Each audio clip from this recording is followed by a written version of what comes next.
Madam Speaker, the birth rate in Singapore seems to be recovering from record lows. In 2010, we hit our lowest number of citizen births at just over 30,000 babies born.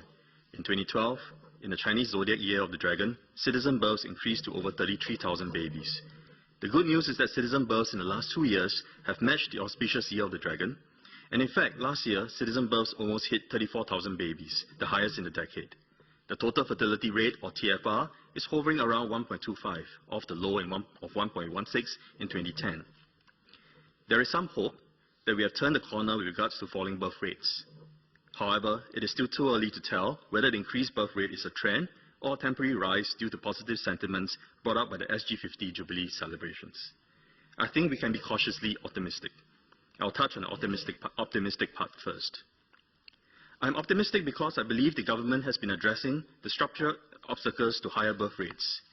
In 2013, the Workers' Party, in response to the government's population white paper, published its own population policy paper after the white paper debate in this House. In the Workers' Party's paper, we elaborated on 7 obstacles that stood in the way of higher birth rates. 1. Lack of work-life balance. 2. Escalating housing costs. 3. Income inequality. 4. Stressful education system. 5. Gender inequality in the family in regards to housework and childcare. 6. Pro-birth policies favoring higher income families. And 7. Discrimination towards single-parent families. The government has been addressing some of these issues in the last few years.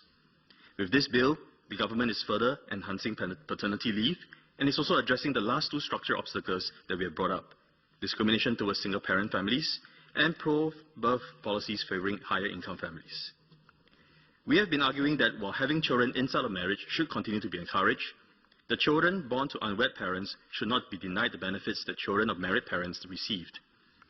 We believe no children deserve to be disadvantaged and psychologically damaged for the norms their parents break. Clause 2B of this bill expands the eligibility of the Child Development Account Co-Savings Scheme to, quote, any other child, unquote, without amending the purpose of the Act, which is to, quote, encourage married women to have more children, unquote. This amendment achieves the dual goals of encouraging births within marriage without discriminating against the children of unwed parents that we have called for. We have also argued that the CDA scheme privileges higher income families with the spare cash to put away into the CDA. Middle-income families just managing to make ends meet to support 3 children will need to lock up $24,000 in the CDA to reap the full benefits of dollar-for-dollar matching from the government. Furthermore, as the quantum increases from $6,000 for each of the first 2 children to $12,000 each for the 3rd and 4th child, and $18,000 each for the 5th child and beyond, this actually encourages higher-income couples who could make the larger savings to have more children. The new CDA First Step grant of $3,000 addresses this issue of inequality. It does so by establishing baseline savings for all children regardless of the household income background. It is a good first step by the government in addressing the inequalities facing families seeking to have children, because equality matters. While there are reasons to be optimistic because of the government's policy reversals and advancement, we should be cautious in our optimism. We have the benefit of hindsight in the struggle against low birth rates for nearly 30 years now.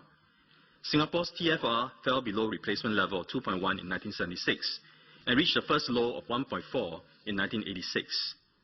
In 1987, the government's policy reversal from promoting birth control to encouraging Singaporeans to have more children helped push the birth rate up in the following years. Many of the young couples having children today were born during the mini baby boom caused by the policy reversal. However, the TFR resumed its gradual decline in the 1990s to hit the low of 1.4 in 2001 again. In reaction to the plunging TFR, the government then launched the baby bonus scheme, which slowed the decline. But the decline continued through the 2000s till TFR reached the lowest in 2010.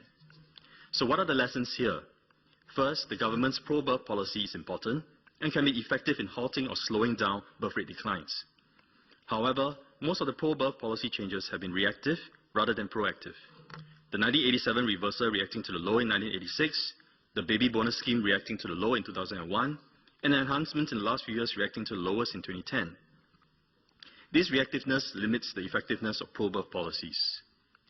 Instead of reacting to plunges and new lows in birth rates, I believe the government should set a target of achieving a TFR of 1.4 in 2020 and a TFR of 1.7 by 2030. This will change the tone of the issue from being marked as a demographic problem to be struggled with to a performance target to be achieved on par with many of the government's socio-economic policies. After all, the TFR is as much a socio-economic issue as it is a demographic issue.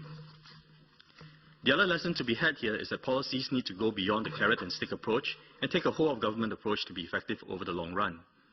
In this respect, there is one dot that the government has not connected to the birth rate issue, and it should.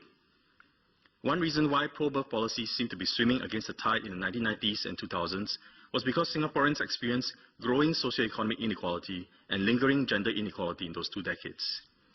Equality matters for increasing birth rates. This has been shown in many studies in other developed countries. And on this issue, I'd like to make 3 points. First, gender equality matters a whole lot. As more fathers take on more responsibility in childcare, pro-birth policies such as those promoting flexi-work arrangements should adapt to help fathers realize their parenting aspirations.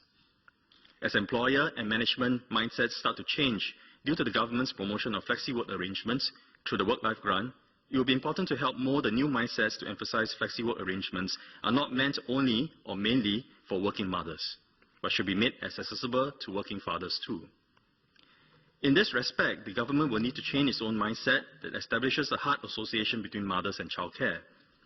The additional childcare subsidy for working mothers should be made gender neutral and extended to working fathers, so that lower-income female homemakers with several children or elderly dependents are not denied the subsidy and could provide better care to the dependents. The government should also consider rewording Section 3, subsection 1A of the Act, which I quoted earlier, to, quote, encourage married couples to have more children, unquote, instead of, quote, married women, unquote. This is so as to emphasize in our laws that the state does not place the burden of birth rates and thus the blame of low births solely on the motivations of women, but recognize that the decision to have children and the raising of children is the shared responsibility of both spouses. The wording of the Child Development Co-Savings Act should be thoroughly looked at to emphasize this shared responsibility to have and raise more children. Also, since the Act has expanded beyond the original monetary co-savings carrot, the government should also consider renaming the Act to reflect the contents more accurately and better symbolically, perhaps as the Family Life Promotion Act. Second, we should extend the equality of benefits to all men and women who are parents of Singaporean children as far as possible. This includes single unwed parents and also the non-citizen spouses of Singaporeans. This may not seem related to the birth rates of married citizen couples at first glance, but we are all social beings living in communities of shared interests in the first instance, not detached individuals with selfish interests. As we have seen in this House, members from across the political spectrum have strongly empathized with single unwed mothers. There is something universal in this sentiment, as those of us who have or aspire to have children cannot bear to see other children suffer through no fault of their own. Extending equality to all parents of Singaporean children cultivates positive sentiment for having babies and raising children. Extending eligibility for the CDA co-savings grant to the children of single unwed parents is a good first step. The next step is to consider extending the baby bonus cash gift to the same children, but perhaps to be deposited into the CDA so that the grant may be locked up for the sole benefit of the children. It is also a good time to look at the housing needs of children of single unwed parents.